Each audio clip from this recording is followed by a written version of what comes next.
I'm going straight in here. Have we got the budget for the championship? Because we're going up.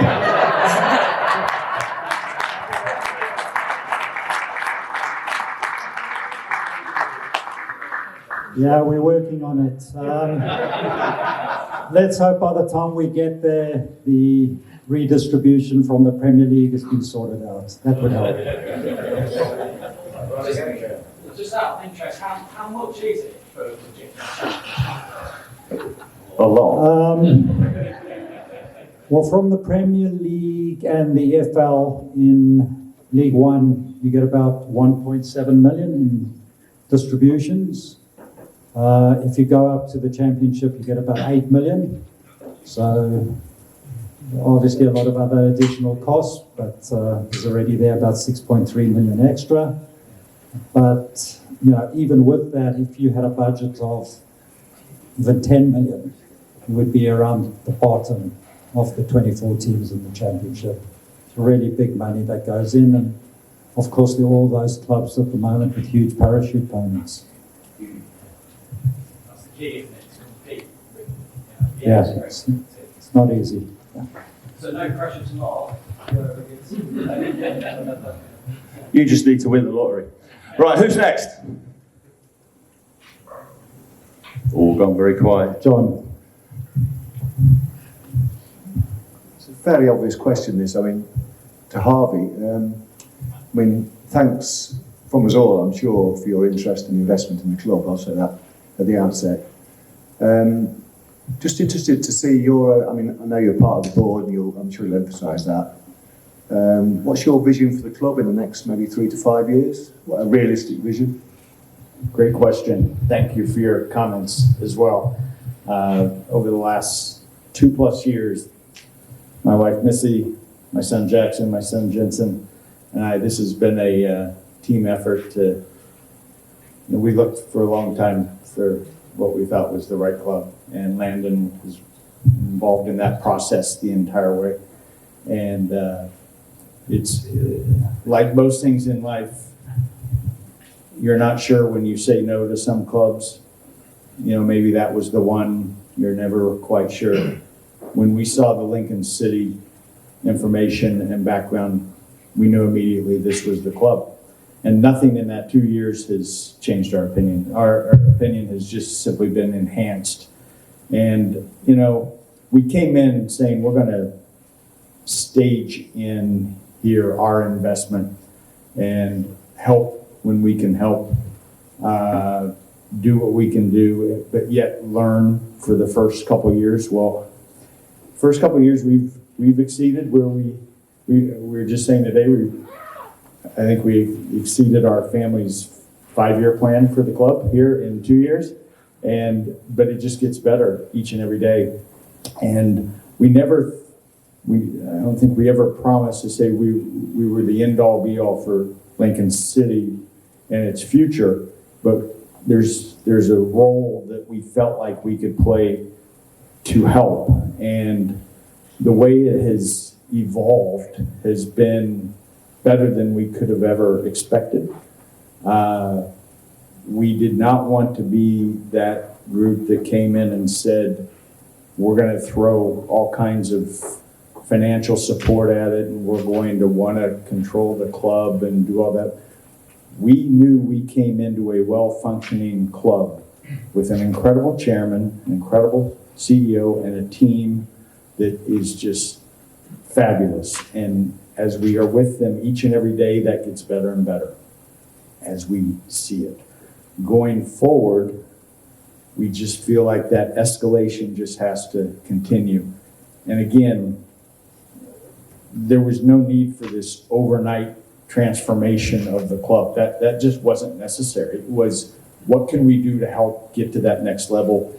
And, it's, to us, it's not just about, being safe in League One. That's not our goal. We're happy, obviously. We've had a lot of experiences since we've been in. So our first sort of stub year we were in the final playoff game. The next year we woke up for a couple weeks in 21st place. That'll get your attention real quick. And then last year was just felt like such a successful year. We played well. We ended up mid-table above, a great bounce back from the previous year. And now here we are this year. So I think just that continued sort of elevation of the club in a controlled way. We will never outspend the rest of League One. And I don't think you have to outspend the rest of League One. You just surround yourself with good people. Championship is what at least our family, and I feel like everyone else in this entire organization is aiming for. It's not enough just to be comfortable in League One to us. So I think we continued investment in a controlled manner. I think we are taking good steps this year with, as a board, we felt like let's try and build our permanent signing inventory and players that we feel like are great for the long term for this club. Nothing wrong with loans. It's an important aspect of what we do here is to have loans on a tactical basis in certain positions at the certain times. But overall, I think we're after that idea that Lincoln City ought to have control over its own players for the long term. And so maybe that's a little shift that we see going forward to where we become more permanent in our squad. And we, infrastructure-wise, we have to continue doing the things to make LNER Stadium even better than it already is. And again, we're not going to snap our fingers and wake up to a brand new stadium, but we want it to be a comfortable, safe, fun environment for families to come every Tuesday and Saturday. So I hope I answered your question. I probably a lot more than you bargained for, but just continue the good fortune of where we're at.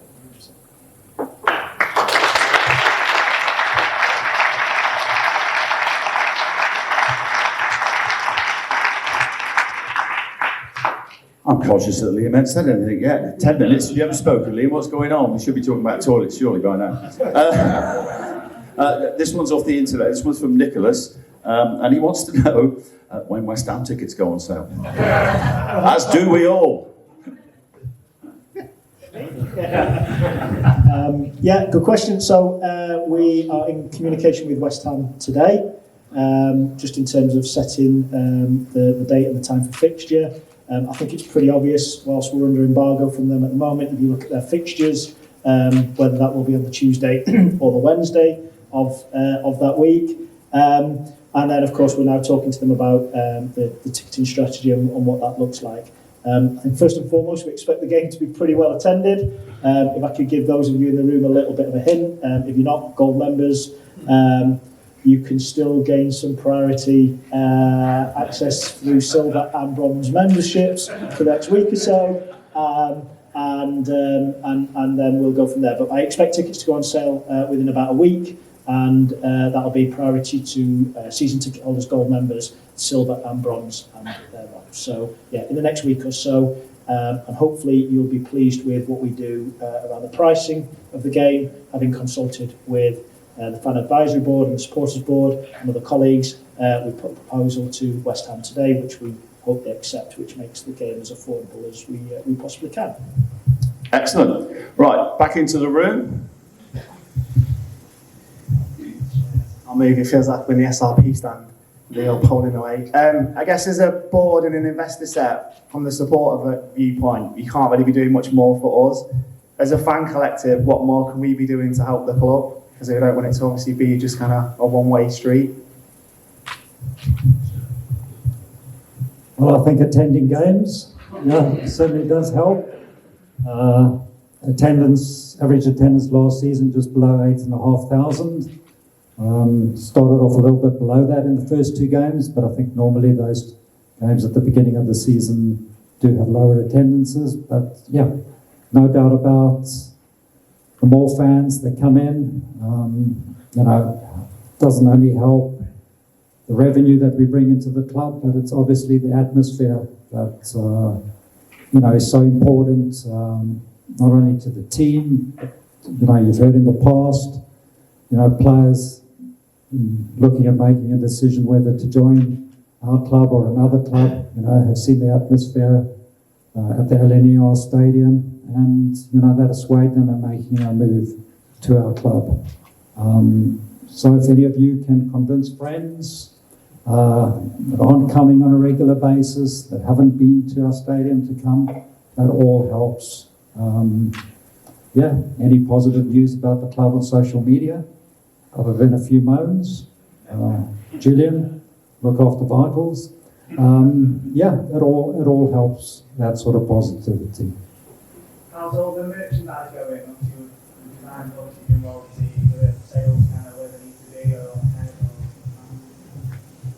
ahead or... So obviously it's a new partnership with Oxen as the brand. So we've been with Array for a number of years, and I guess you guys will be the ones that give us the feedback by buying or not. Hopefully, I think what you have seen is we've worked really hard at finding a range that tailored, not necessarily every item for everybody, but hopefully within the range there is something for everybody. I think the other thing that we've worked really hard with Lisa and the female fan groups is to ensure that when we're looking at designs, when we're looking at cuts and fits and various other things, that we're conscious that not everybody wants just boxy football shirts.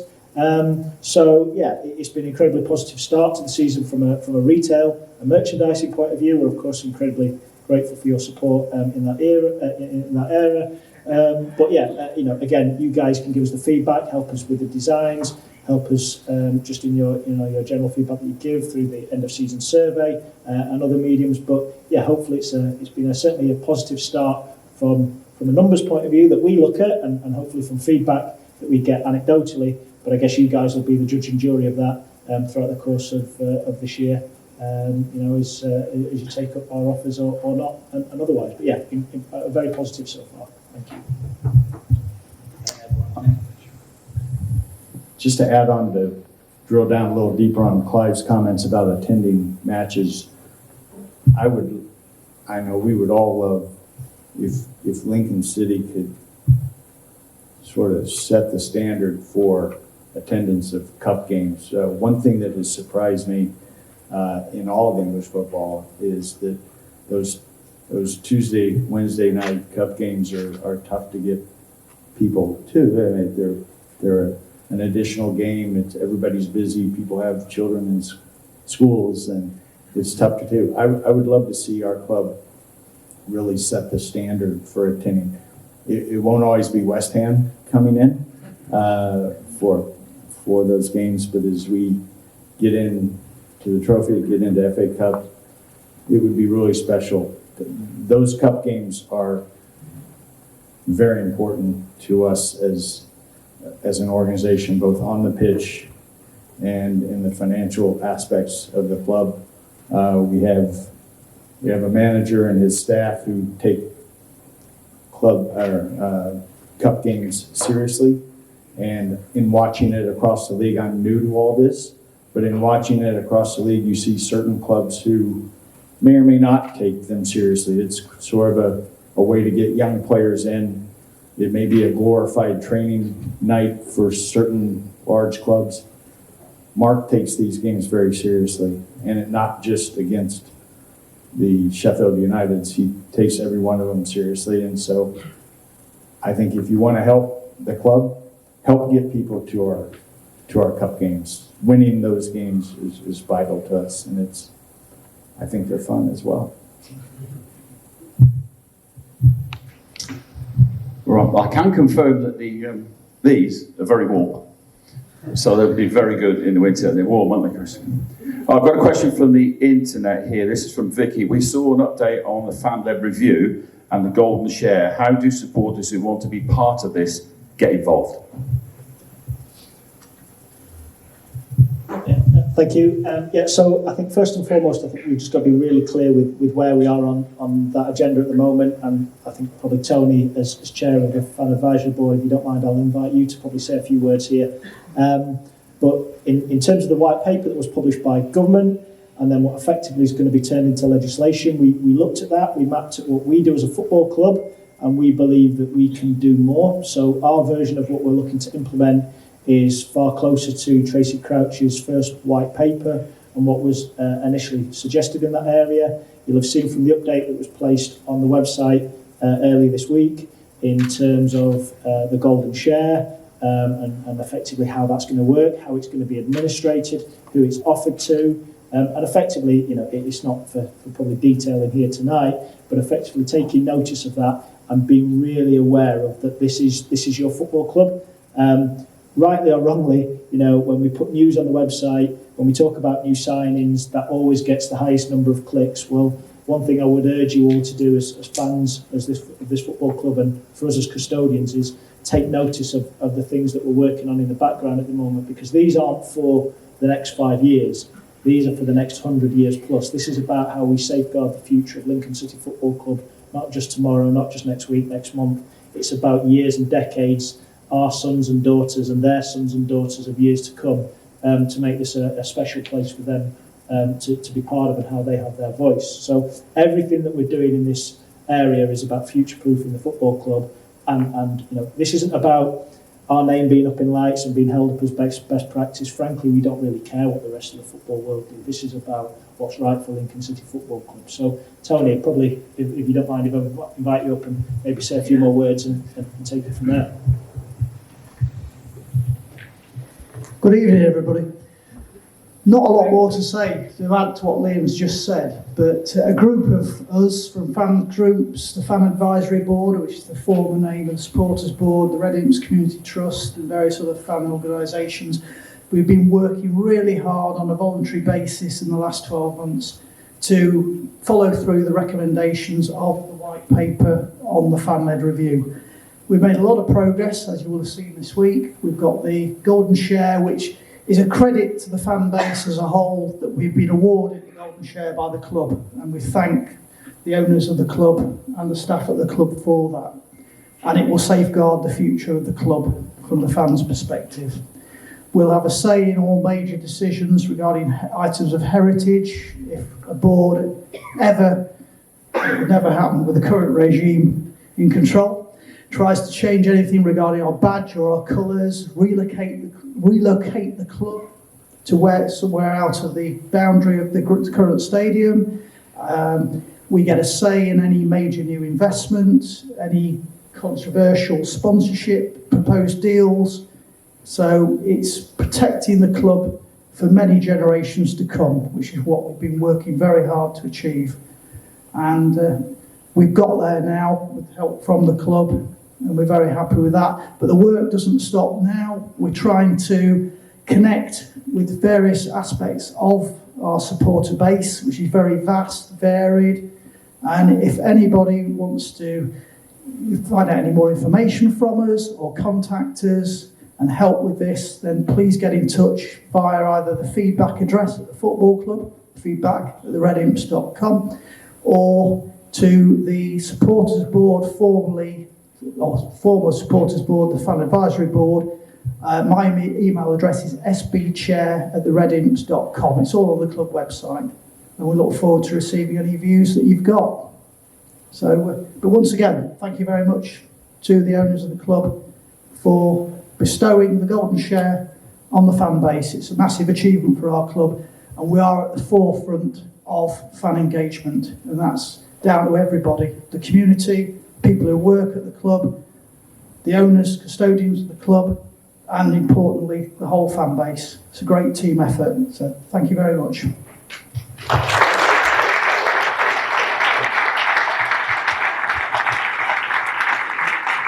Thanks for that, Tony. Right, who's next in the room? Anybody more? Any more? There's been a large site vacant, about a half a mile slightly northwest of here, on the other side of the River Witham, which is a vast area, nothing's happening. Is there any possibility of Lincoln City acquiring it and relinquish this place on a controlled timescale, a lot shorter than this Western development thing, which maybe something might be happening with, but there's a very large area there. Has anybody investigated what possibilities there are there, and could that be, or is it I don't know, what is the word, benchmarked or something for a completely different purpose, and there's no way that would be available to the clubs? Yeah, I don't know the site that you're referring to, but I think our views and our principles and our strategies in this area are really clear. We see this as our home, and we plan to invest and continue to invest into this unless there is ever a compelling case made for us to move elsewhere. You know, we own the football club.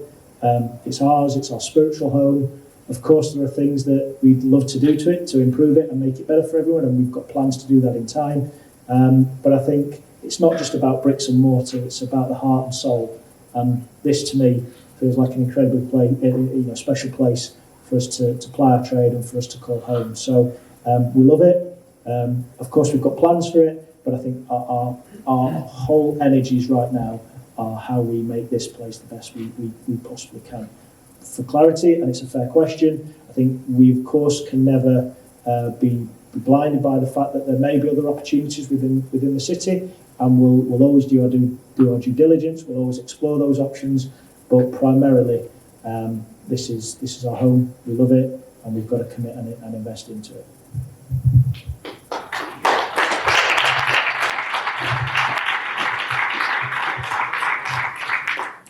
Right, I've got another one from the internet. This is from Andy. Has funding been secured for the full build of the Stacey West development?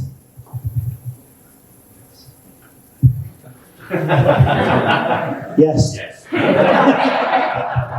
Fair enough. Next. In all seriousness, sorry, won't be done yet. One thing we are looking at doing is it's not just a one-phase development. We have got various plans within there, the infrastructure that it allows us to develop.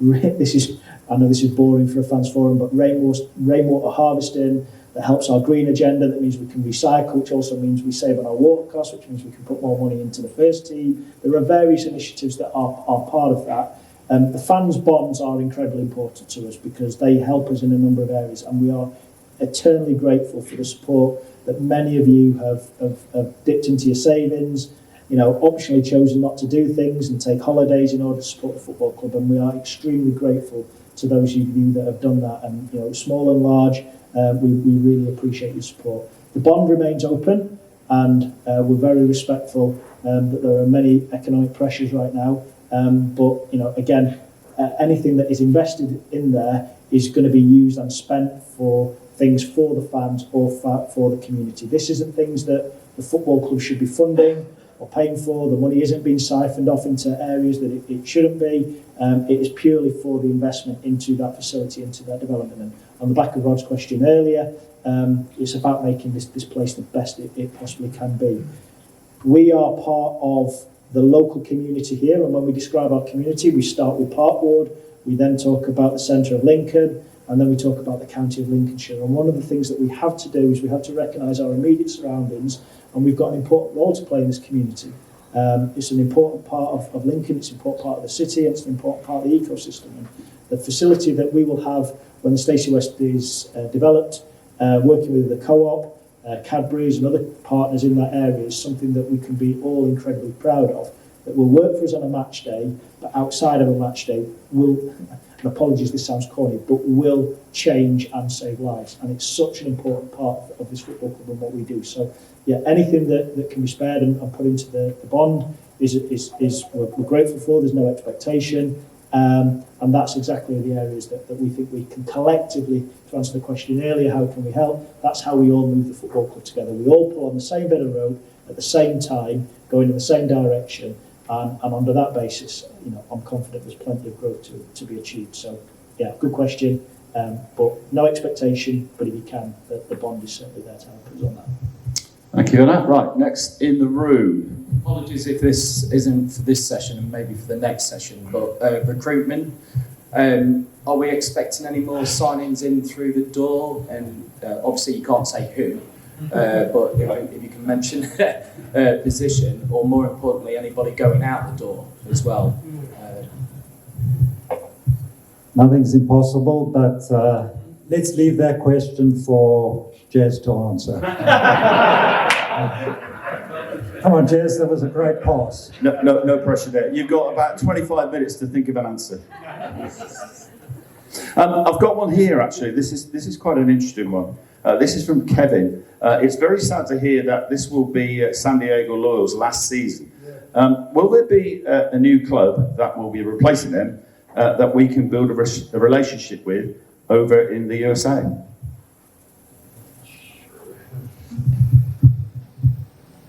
It was incredibly sad to watch what has taken place with the Loyal. Landon has put his heart, soul, sweat, money, time, everything he has into the Loyal. And, it's just unfortunate when MLS came to San Diego and it didn't look like there was going to be a place for the Loyal. And so we had really, thanks to Liam and the entire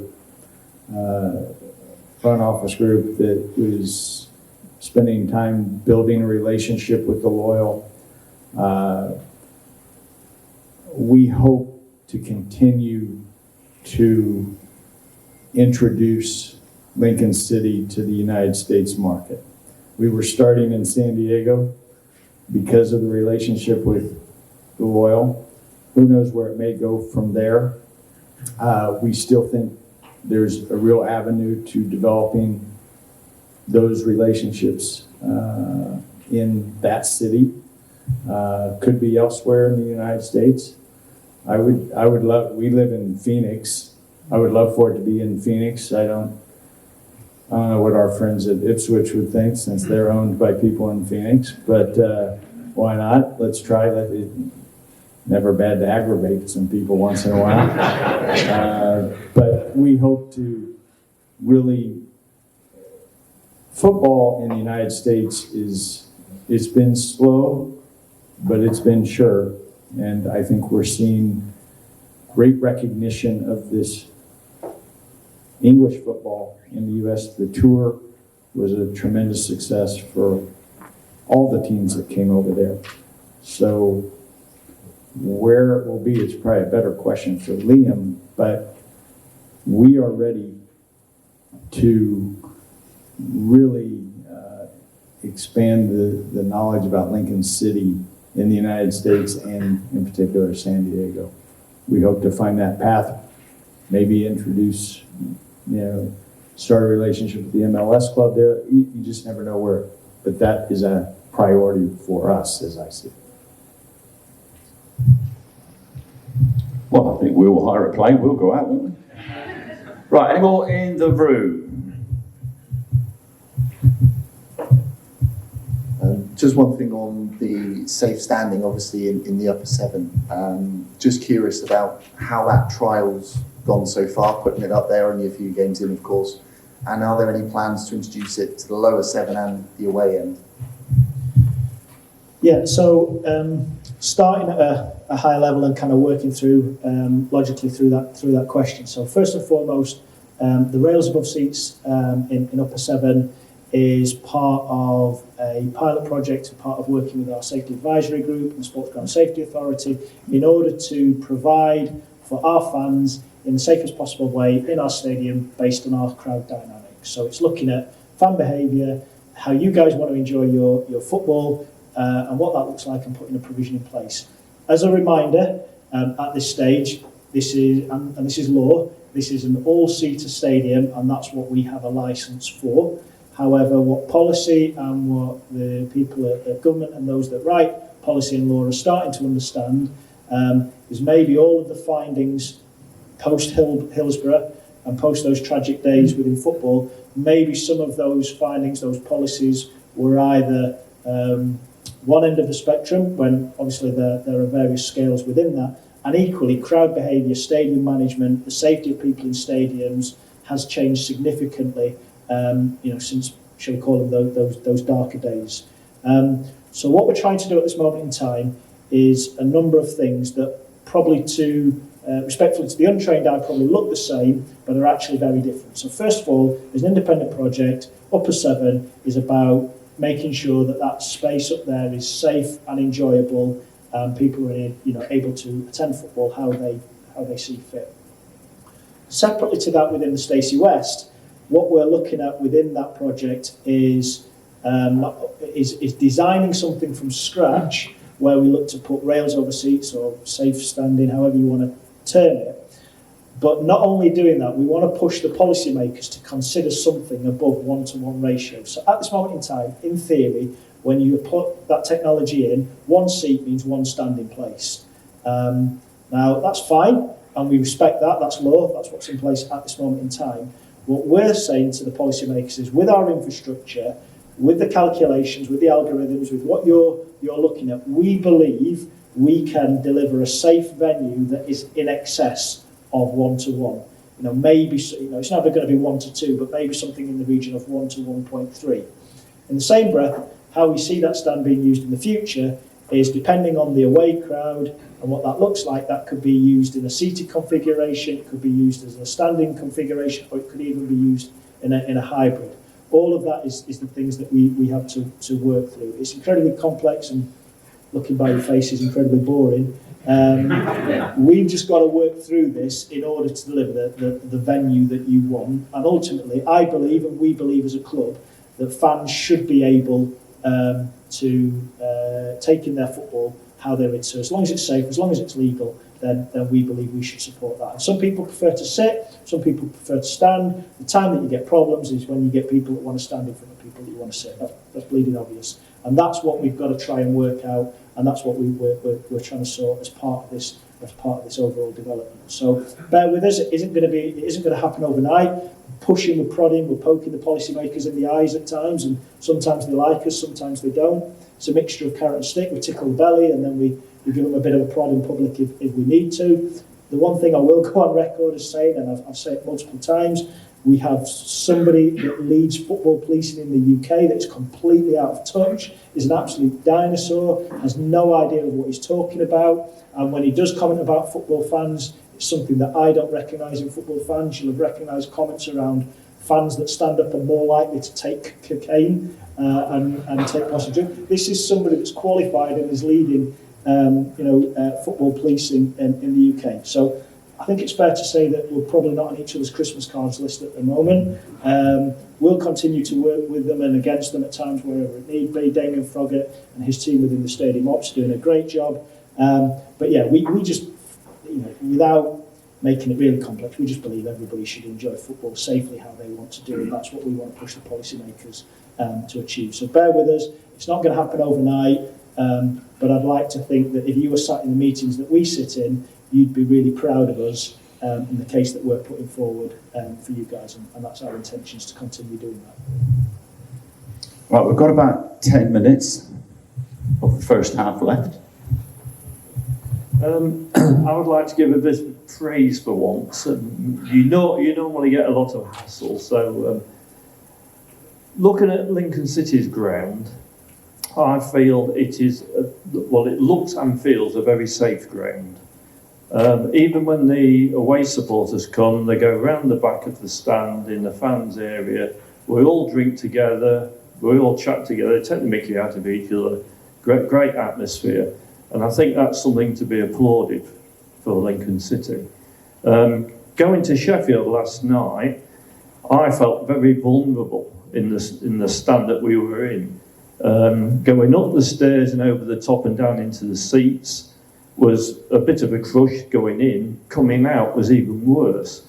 If ever there was a problem in that stadium, for a Premier League stadium, I think it was a disgrace. How on the earth do they get past the health and safety certificates? I do not know. But, that's another issue. But thank you for keeping us safe here anyway. Thanks for those comments. Yeah, there's no doubt Liam and his team do an absolutely fantastic job here. Another one from the internet. I think probably know the answer to this, but this is from Steve. Why did we call off the Oxford game? We didn't.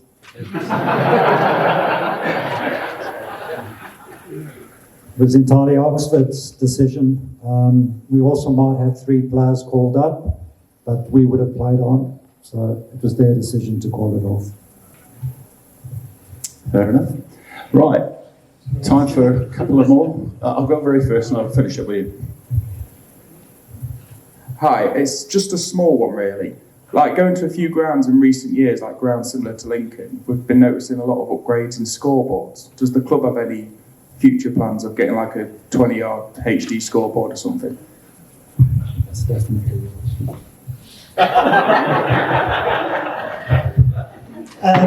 Look, we spend a significant six-figure sum every year upgrading the ground and making improvements. Some of the things you will see, some of the things that you won't see. I think it's fair to say we have aspirations to invest into the area, especially with the development. Telling you too much here, but our Windows 97 scoreboard is one computer away from failing and being decommissioned completely. So, yeah, it's an area that we definitely want to work. I think we've got to, truthfully, we've got to run the commercial numbers. I don't think anyone would thank me for, I know Mark wouldn't thank me here for getting a new scoreboard, but not a new number 9. So I think we've just got to get that balance right. But yeah, we recognise the fan experience that comes as part of it. We recognise the commercial opportunity that comes as part of it. So I'd like to think it's something that's on the list. It's definitely not at the top. There are things that are more important and more pressing. But over the next 5 years, would that be something? I'd say yes, definitely. Could it be 3 years? Could it be sooner? Who knows? But yeah, I think it's something that we definitely would like to bring into the stadium at some point. Thanks, Liam. So you were saying effectively it's Mark's fault that we don't have a proper scoreboard. Yes.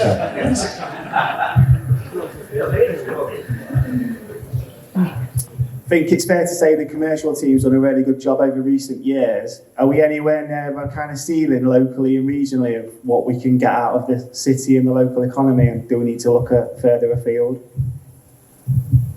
God, is this my appraisal with Clive and Marvin?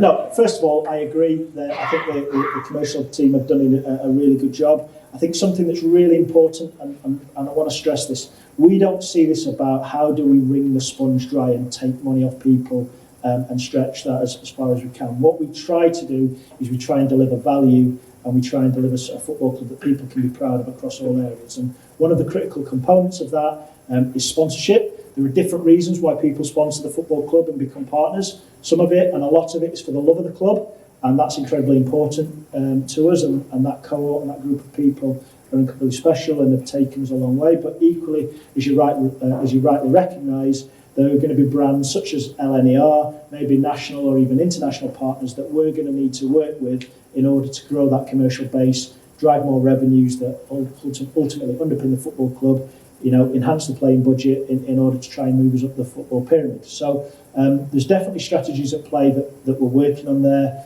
We are, more and more working with national partners. As Harvey alluded to earlier, we're starting to talk more and more to brands across the pond, and certainly things like cup runs and the exposure that you get as part of that are there or thereabouts. Just to give you some information, we're roughly over the last few years, we've been about the 7th or 8th commercial entity in the division that we operate in. So when you compare us to the likes of the Sheffield Wednesdays and the Derbys and the Ipswiches, we do punch above our weight, and I think we're incredibly proud of that.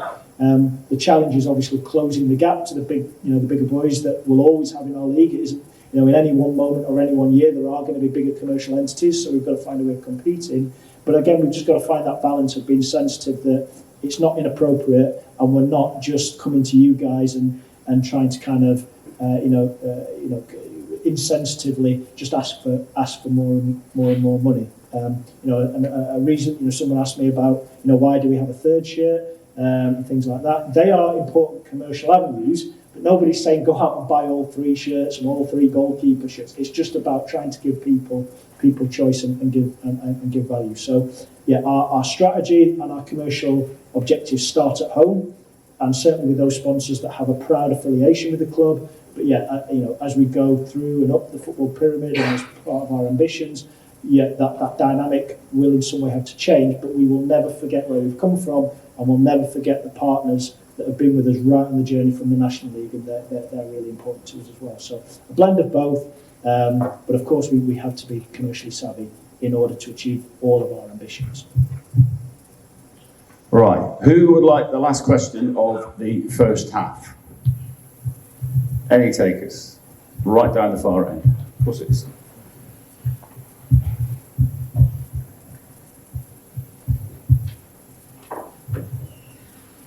Regarding pre-season game abroad where the fans could attend, is there any plans in the future to do any further ones in future pre-seasons? I know it's a long way away from the start of the season, but how is it received and what's the plan for the next few years? Yeah, I think so. We've got to be really clear what pre-season is, and it might look like from the outside sometimes, but Mark and Jez will be, and Danny, more qualified to say than I am on this. But pre-season and the away camp and the warm weather camp isn't about a jolly for the boys in the sun. It's about either high altitude or warm weather training in order to get the boys in the best condition and the best shape. So we've never got to lose focus as to what that process is and why that's there. If we can then start to blend that and give that in terms of opportunities for the fans to follow us and go away, and I know we had quite a few fans at the Stockport game this year. We'll always explore those opportunities, but when we plan it, it is always going to be a football exercise first rather than a commercial entity. But we respect the fact that the fans want to see us.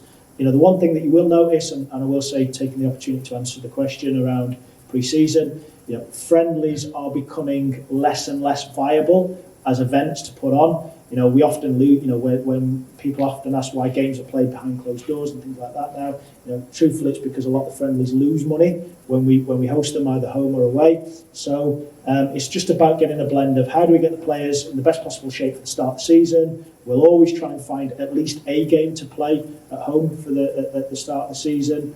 We will always try and get the blend of that being the right thing for the first team and the boys, but equally something that's commercially driven as well. But I think the trend that you will see in years to come is going to be a European tour somewhere, a European camp somewhere, then followed by a range of behind closed doors games at lower league opposition away from home, and then one friendly at the LNER Stadium prior to the start of the season. I think that's the trend that you're going to see. We will continue to explore a tour more further afield, such as the United States, as Harvey alluded to, but logistically they become slightly different and probably have slightly different motivations, and it's about getting the right balance. But I think once we put everything in the round, I think more likely than not, next 3 to 5 years, you'll see the same profile as we've had this pre-season. Right, well, I think that just about wraps up the first half. I just wanted to read this out. This is from Jackie, and it sort of sums up probably how we all feel as fans. I just wanted to express a massive thank you to the Jabara family, Clive, and other investors for their amazing financial support. The club wouldn't be in such a positive position if it wasn't for their backing, and for that, I'm extremely grateful. I think we'd agree, wouldn't we? What were the fans like last night? To me. Sorry. Look, a huge thanks to everybody. I get asked this question a lot. It's something we talk about to the team a lot.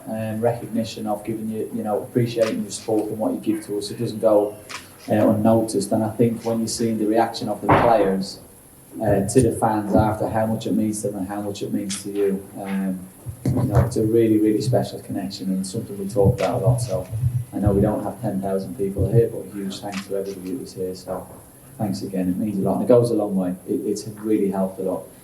So thank you. Right, who's got a question?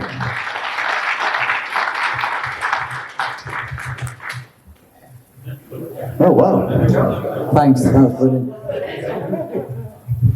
According to Mr. Horton, we've got one in and one out. Is that anything other than that's rumour? You've misquoted him, I think. Look, I'll be honest. There's a player that we're trying to find a solution for, which is Hakeem. So we're hopeful that we can do that, and that something comes up tomorrow. So we're in discussions with the club, and we think that we'll find a solution for him to go out on loan. The one in, I don't think I said that to Michael Horton. Look, here's the truth. When you do your business early, it can leave people wanting a bit more on the last day, and then we have to maybe disappoint. I think this time last year we were in a much more difficult situation. We were scrambling around on the last couple of days of the window trying to add players who would be pivotal. We've done a lot of our work, or really the work that we set out to do. So, yeah, tomorrow is just about, we've positioned ourselves. We know that sometimes on transfer deadline day, an opportunity arises that we can take advantage of. If one of those opportunities arise tomorrow for a loan player that gives us the chance to add to the group, but is very, very, very, very cost effective, and yeah, is an opportunity that due to a circumstance it becomes available rather than in a normal situation it wouldn't, if that makes sense. We will be ready to do something tomorrow. But if that doesn't happen, we're happy with what we've done, and we'll crack on. No, he's saying, this is from Mark, he says, is this the best squad you've had whilst at the club? Yeah, 100%. But you have to be fair to the club, to the board. Every manager that comes in will have different ideas of what they're looking for and what they want. And the one thing I really, really appreciate, and it came from Liam actually when I first came. You need 3 windows to get what you want, what it really wants to look like. I'm relieved that I've got 3. I mean that, because football's a very volatile and fragile environment. But I do believe that 3 windows down the line, we have got a really, really good squad together. And it's not to say that players that were here aren't good players. They might just not be what that particular manager is looking for. So I'm really grateful to the club. And I say the club because there's so many people involved. It's unfair to talk about one person. To support us and back us in that, in terms of financially, but also the DNA of the type of player we're looking for. I was driving here today. I was chatting to my dad, and he went, I'd sent him a video that the media team currently sent me of the guys celebrating after the game, and he was like, Jesus Christ, your team's massive, and I'm not small, but he said, I'm watching you standing next to people, and, we're big and we've evolved and we've changed it, but they're still really, really good players. So, yeah, it's definitely a strong squad. And what we've also tried to do, again, being respectful to the board, and Jez has just alluded to it, that we've done all the business early, we've been really aggressive with that, and financially the board have really, really backed us. And what we have gone is for real quality in our players, and I believe we have that. Well, you've seen it with the substitutions, the lads that have come in last night and played. So, to answer your question, yes, 100%. Okay, right, next in the room. Question for Jez. Obviously, the ROI transfer market seems to have exploded. Have we got enough to still compete with the relationships you've built with the clubs over the years, allied with the kind of the guys we've got from that country in the team at the minute? Are we still kind of punching above our weight and in and around it? It's obviously a lot of bigger clubs seem to be tapping into and getting players from that market. Yeah, I think the Irish market's really interesting because there has been a change since Brexit and since the rules allowing players to leave Ireland at a young age. So previously, the best players left Ireland at 15, 16 to do scholarships at the biggest clubs in England. That changes because they now can't leave until they're 18. And then that doesn't become quite so attractive to those big top clubs. So there is a little bit of a market for us at 19, 20, 21 that we try and take advantage of. So good contacts, good people. It's a small country in terms of football. Half the league plays in one city, so you can get in and out and watch quite a lot of games without missing Saturdays. You build relationships quickly, and we try and, the way we look after people at the club, the way that, Danny Mandry's profile, if you want, both in Ireland and then playing here, Sean Rowan, Dylan Duffy, Paulie didn't come that route, but you know, he hails from west side of Ireland, and he came over as a young man and he plays. So I think we have a reputation that if we do sign a player, we're signing them to play and be involved, and that's really at 19, 20, 21 what players want to hear. So yeah, I think we're in a good place. We're never complacent, no doubt, because we've had some level of success with that. Other clubs, maybe not the bigger clubs actually. You know, we know there's a lot of League One, League Two clubs now suddenly looking in that market a lot. But like everything with recruitment, like the aim isn't to sign a player to stop someone else. The aim is to sign a player if you think they're right for you, and that's what we've got to continue to try and do. Who's next? No? Is that it? This is See, like London buses. I'll come to you in a minute. Hi, just a question for Jed. Without embarrassing you, you've been around a few years at Cambridge. We share the same colour hair. You must have some really good anecdotes, because when you sit down with a player and you think he's right for you, and after 5 minutes you think, oh my God, is there one, without naming him, that sticks out where you thought, how on earth could he have demanded that, or how on earth could he have said that?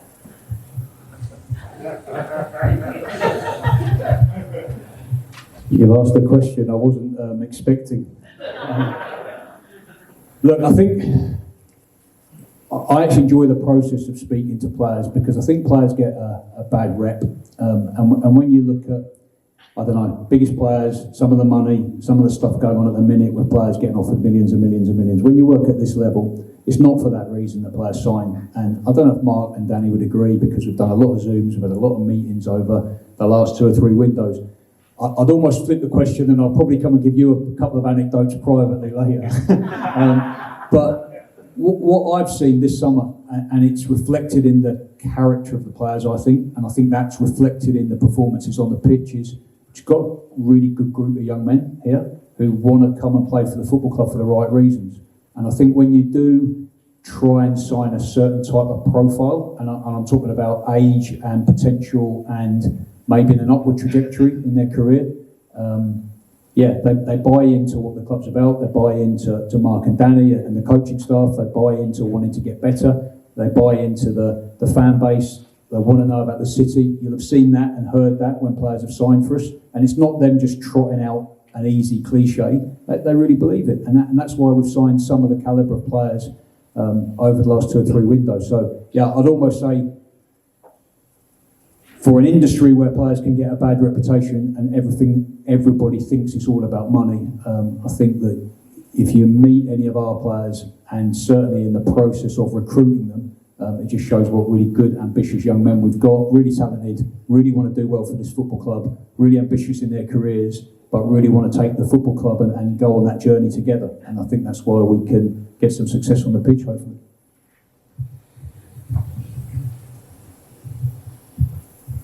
A question for Mark or Danny, I guess. It's probably fair to say that in most of our games we tend to have under 50% possession. Does that worry you at all? You know, in terms of, I'm just thinking in terms of like Northampton away, we sort of got battered a bit second half because we couldn't get the ball, or is your view that that's almost irrelevant, or do you see the development of the team as actually having more possession as we develop as a team and mature as a team? No.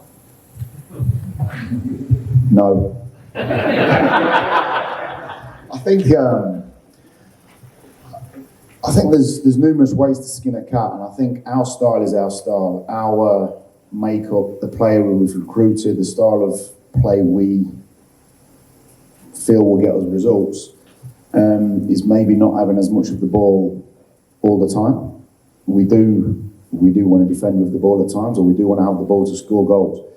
I think our style that we believe as a coaching team to get us results is not necessarily dominating possession and hitting teams on the counter-attack, absorbing pressure but utilising the space when the opposition come on to us to then, as you saw on moments last night, especially second half, sort of the last 20 minutes, we felt we was the ones that were going to go and get a goal on the counter-attack. So we're quite comfortable well, I try and calm him down on the side, but we're relatively comfortable not having the ball at times, in the belief that we will capitalise on the opposition giving the ball away.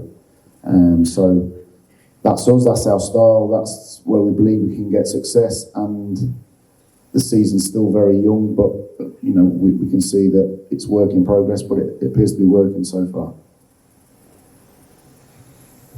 I'd just be interested to know myself, how's this touchline business affected you both? I mean, how do you manage to stay sat down for 90 minutes? I don't, but Liam's warned me that it'll cost me a lot of money if I keep getting booked. Fair enough. It is unique, I must admit, it is unique. It's completely different to what we have been trained to do. I think that the difficulty is, all last season, Mark turned around to me and went, bots. Now it's roles reversed, because I can't go to the front, so I'm shouting, Mark. So it's a new rule that we find uncomfortable. I don't think it allows us to do our jobs completely. We've voiced our opinions to the powers that be, and basically I think it's Jason Tyndall's fault at Newcastle for standing next to Eddie Howe, and we're getting the flag for it. So no, it's something we'll get used to. It's a rule. It's something we're slowly changing our coaching tact on the sideline, I suppose. I don't want to get booked every game. Scott Fry don't want to get booked every game, because he goes white as a sheet, as if he's a little schoolboy that gets told off. So, but we're working at it, and we're slowly coming to terms with the new rule. Just to follow on that, has it made any difference with all the extra time that referees are adding on? Have you had to change what you do? I don't think it helps us. It will help bigger clubs, bigger squads, more players, so I don't think it particularly helps us, but it's the same for everybody. I'm not one for whining about what I don't have and the disadvantages. I'm a big believer in looking forward and being positive and moving on. One of the problems is, I was, again, apologies, chatting to my dad today about Sean Rowan. He's played about 630 minutes in the game, but actually Bolton had 16 minutes, so he's started 7 games, he's probably played 8 games. And I think that can have an effect. And like that, on Wednesday, Sean was struggling with his hamstrings, and we can't afford to take any chances. Like, Sean doesn't struggle physically, but I think with the extra minutes and the time, I think it is going to hinder teams, and I think it'll help other teams. But it's not something I think about or moan about. It is what it is. So embrace the situation. That's what I try and do. Question on the internet from Nick Oxbury. It's about Julian Donnery. He says it's been noted he's been out training with Blackburn Rovers. Is he still our player? He's registered with us. He's a young player. We don't see a pathway for him at this moment. We've given him permission to go and have a couple of trials with clubs while we're in this window. If nothing comes up that's right for him and us, then he'll remain our player.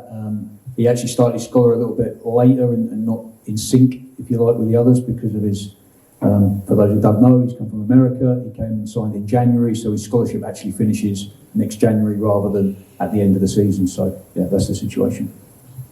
And on the same vein from Chris, are you happy with the development, the bleak-stroke progress of the academy? And has there been a shift towards producing more of our own players? Yeah, the academy, there's been we've talked about the club and the support we've had financially in terms of bringing in players who cost transfer fees. I think Harvey spoke really articulately earlier about our desire to go from a reliance on loans to try and create a more permanent squad. We should just make that really clear, that the only way you can do that is by paying transfer fees, and some of those players that have joined us, the two Ethans, for example, Danny Mandrew, they've come because of transfer fee. We've had to pay transfer fees to get that calibre of player, and without the support of the club, the board, we wouldn't have been able to do that. So the strategy's okay, but without the financial backing that we've had, we couldn't have executed that strategy. The reason I say that is it's exactly the same with the academy. Like, let's be clear, Damien ran it on fresh air for 6 years, and if you don't have resource, you can't develop. And for us, the biggest thing that changed everything 4 years ago was being out of a boarding house in the city. It meant that we could bring over Sean Rowan, as he played now close to 60 games, I think, in our first team. Well, 4 years ago we wouldn't have been able to sign him if it wasn't for a relationship with Lincoln Minster School and we didn't house him in Lincoln. Freddie Draper's out on loan in a League Two environment. Again, you know, if it wasn't for us being able to sign players from out of that area, we wouldn't have been able to do that. But what that has also done is allowed the likes of, you know, Hayden Cannon to mark Freddie Draper in training every day for 2 years. So that makes him a better player. So even though he's a local lad, by us improving the quality, by being able to open the net and spread the net a little bit further, we've been able to raise standards. So yeah, I think we are pleased. I think Sean Rowan playing that number of games, you'll have known, obviously Freddie will have played a couple of years ago as a very, very young player and now hopefully has a good season with Walsall to back up what he did in Ireland. Alicia's up in Scotland. Jovan's in and around and close and got on the pitch yesterday. Young Ocean Gallagher is a player who trains every single day with our first team. So yeah, it's never a quick result, but we think that we're in a really upward trajectory and that we're going to have some good young players continue to come through for the football club. Excellent. Right, who's next? Going once? Delighted to see that 7 of our players are on the score sheet already, and it's not September the 1st for another couple of hours. That's really great. If anybody would like to comment on that, I'd be pleased to hear what people have to say. I think part of the recruitment process was to add goals to the group with the people that we felt are capable of scoring goals. It's always nice when a plan comes together, even though it's still young in the season. And I think once people start to believe they can score goals, it was super satisfying for us as coaches to see Ethan Arahan get to step into the nosebleed area and hit a shot against Blackpool. So let's hope he believes that he can get more goals for the group because it improves him as an asset to the team. And I think there's definitely a confidence within the group at the minute that we can create chances and we've got the personnel with the technical ability to score the goals. So it's something we're pleased with so far. Let's hope it continues and let's hope there's more than 7 come the end of the season. Right, who's next? Any more? For any more? No?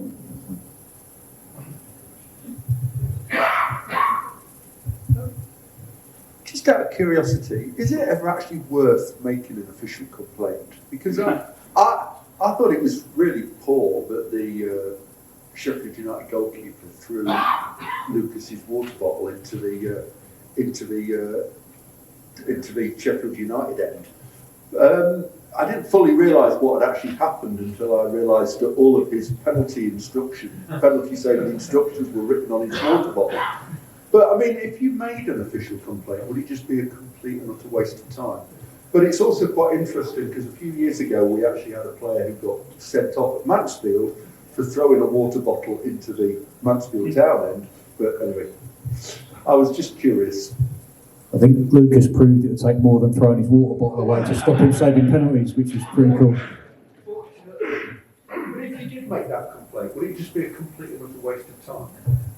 Yes. That's what I thought. The best response is to win the penalty shootout, isn't it? Which is, and watch our goalkeeper coach try and do hand signals to show him which way to dive from the technical area. I just thought it was really poor. I mean, just so unsportsmanlike. But anyway, that's just me. I'd be interested to know, actually. I mean, obviously you worked very hard in preparation for the game last night. We were all in the way end having a party, were we not? What's that moment like as a coach when all that comes to one penalty kick and it goes over the bar? What's that moment like? Explain what that's like. I'm probably the wrong person to ask. I just think because I've been in football, you know, I'm 47 now. I made my debut in 92, so it's a long time. I think you just, as you get older, you've got balance in your life and what it feels like. I'm always number one respectful to the opponent. I think that's really, really important. And I think it's just about staying grounded. I think for me, we spoke a lot before the game about what an amazing occasion it is and the rewards and the highs it can give you. But for me, it's all about the players and the fans. It's like, I just don't, it's nothing to do with me. It is, because we work and that's what we're paid for, but for me, it's just about the players and the fans getting those rewards and those to embrace it. It means a lot to me when I see them enjoying the moment, and you know, you're watching the video back today and you see the fans, the chorus, like, you know, we're Imps, and the big we're Imps, and Jack Burrows was there. And to me, that's what makes it so special, the players and the fans. So for me, it's really balanced, not get carried away. And I think sadly, or maybe greatly in football, disappointment's only ever around the corner. So, you know, it's an old cliche, never get too high, never get too low. It might be really boring. I am really boring. And that's just me. So, but really pleased that the boys got to experience that, because football is exhilarating. The rewards are incredible. And you know, I was thinking about it today though, without going, like, I think about Jayden Brown, what he's experienced last year with Sheffield Wednesday. You know, don't forget, some of the players have had it already. It's not just about us going, we're old and we've had lots of the players have had those highs as well. So, yeah, so to answer your question, I'm very, very boring again, but very balanced about it. Are you boring, Danny? Better ask my wife. No, I think probably a little secret about last night, and it's not. Scott, the goalkeeper coach, does an immense amount of homework on the opposition penalty takers, which hence the bottle, which ended up in the fans and blah blah. But thankfully, Scott's got a copy pitch side as well, who was doing the hand signals. And believe it or not, the only person we didn't have a guess at was Egan, because he doesn't take penalties. So thankfully, he took it upon himself to do what he did. So no, but during the penalties, it is a lottery. We do our homework, what Scott does. It's over to Lucas to execute it. It's over to the players to execute the penalties. And I'd be lying if I didn't say I'm super nervous. I'd be lying if I said I'm deadpan after the game, and it's probably because there's a couple of people I played with on the opposition coaching staff, so out of respect you try and keep incredibly boring and shake their hands.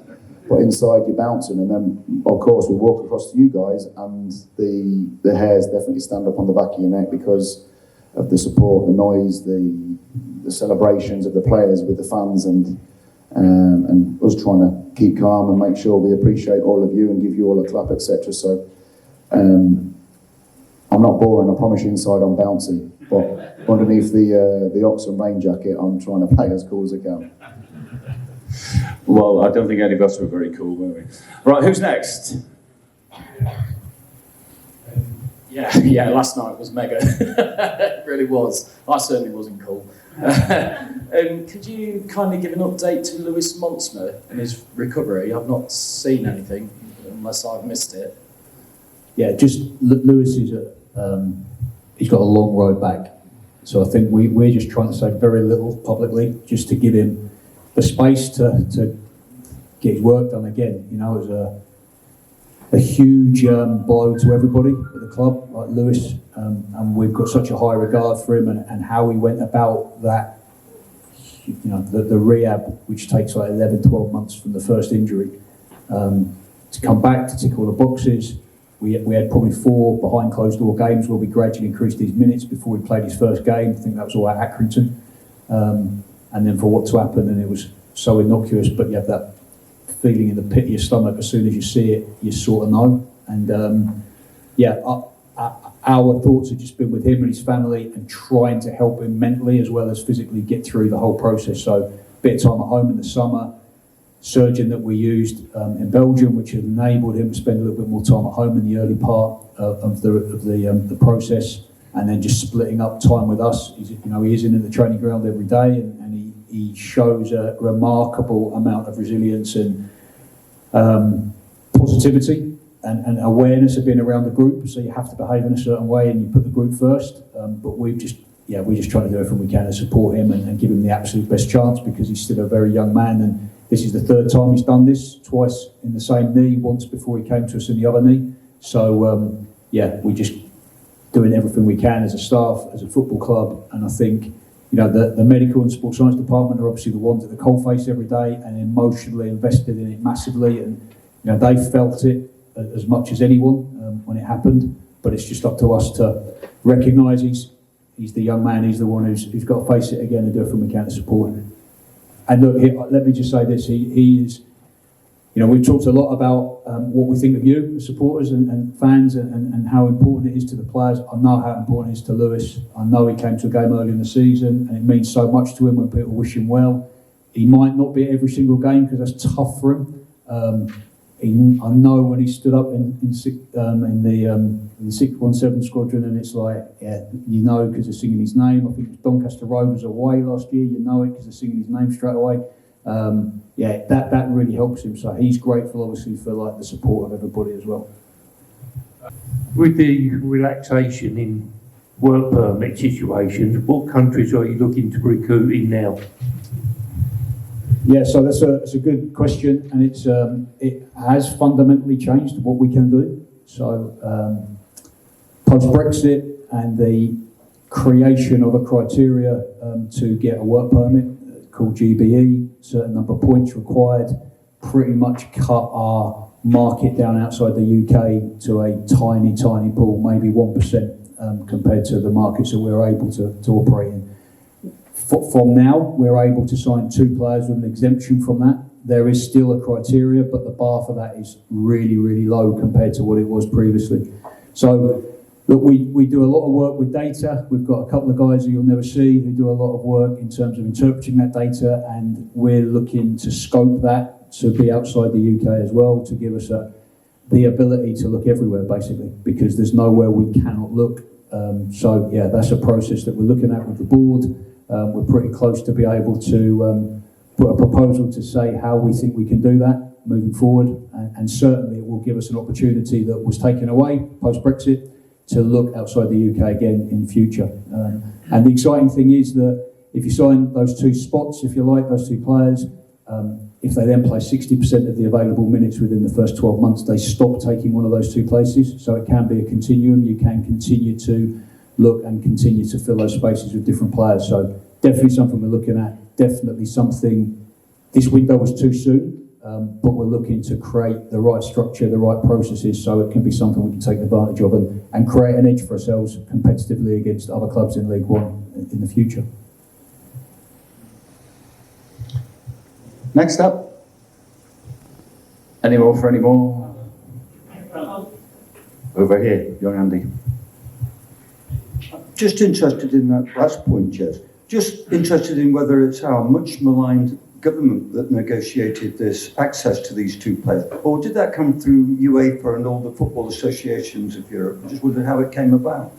Yeah, my understanding was that was a football going to government and a process where football represented the fact that the bar is now suddenly so high it precludes a huge number of clubs being able to sign anybody. So obviously, look, there's a criteria, isn't there, in every walk of life as to, immigration, who should be allowed into work, who shouldn't be. In football, what it basically did was made that impossible for anybody outside the top clubs. So I think it was representation by football authorities to government. There's 4 spaces for every championship club, 2 spaces for League One and League Two.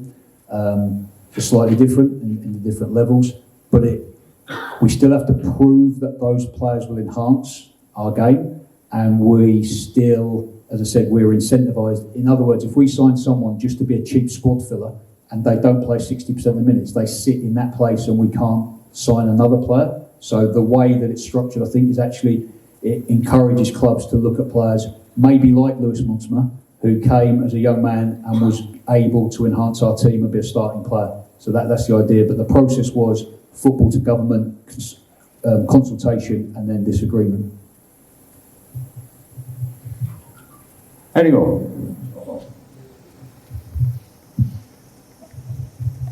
I was going to ask this question on the back of the one about the goalkeepers and how Bottle had his instructions on it. Now then, how about the penalty takers themselves?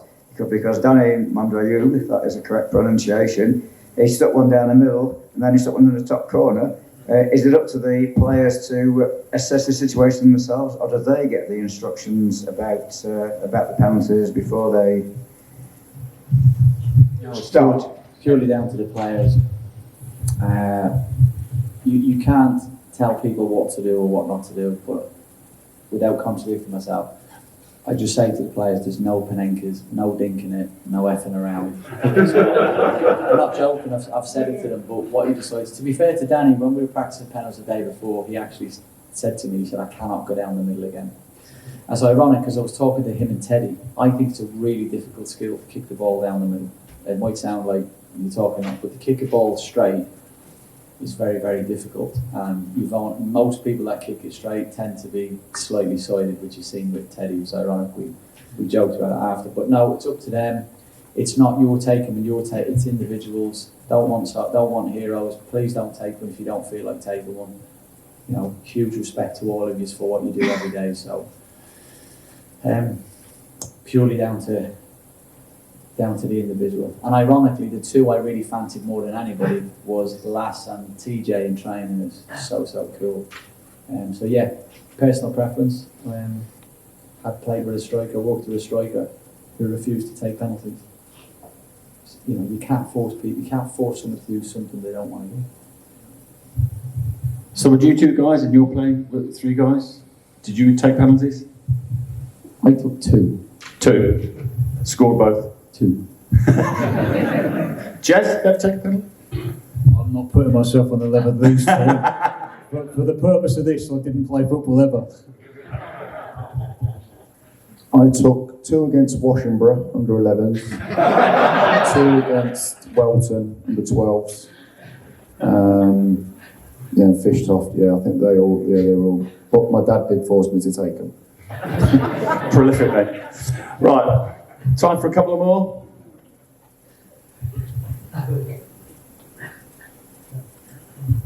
Just curious, who was the 5th taker for last night? I've got no idea. It was TJ. Yeah. If you notice, Mark got a huddle. You know, we sort of did a little bit of organisation, and you might have also noticed that huddle got bigger and bigger as we started to talk about who was taking them. But no, there were 5, 6, 7 that definitely said I want to take them, but TJ was the 5th, and he was the one that ran the fastest to the fans when he didn't need to take them.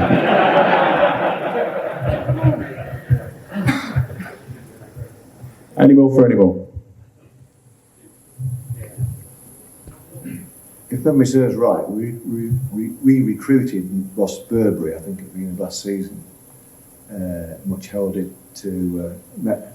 arrival to improve the fitness. He obviously went to join his erstwhile manager.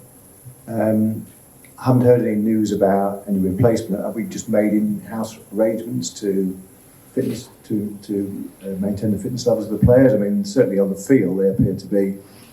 You know, there's no wanting for fitness, so I'd just be interested to know what we've done to replace or otherwise Ross Burberry.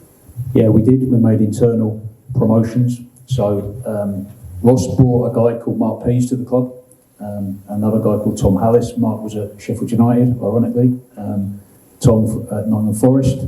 We also have a young man that maybe a lot of people would know in the room, Kieran Walker. Brilliant story, I think, of what our club should all be about. Was in the academy, would have played under Damien's watch, was a scholar, went to Lincoln Uni, did his degree, got his sports science degree, went and did a master's in physiotherapy, qualified as a chartered physio, comes back to work for our academy, then gets promoted to work in our first team and is now head of medical at 27 years old, youngest in the whole EFL, and an outstanding practitioner and young man. So we felt in Mark Pease and in Kieran that actually we had the solution in the building, so that whilst Ross certainly added loads of process and brought a couple of really good people to our club, that was a decision that we looked at the last 3 months of our season and then made the decision at the end of the season that we would go forward with Kieran and Mark Pease. Well, down to you then, Damien. Right, I think we've got time for one more, so let's make it a goodie. No pressure.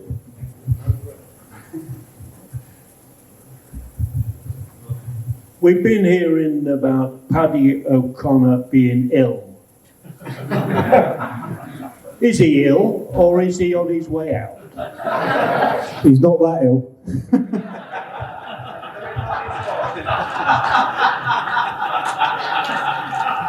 He's here all week. Paulie will be fit for Bristol Rovers. Am I allowed to say? No.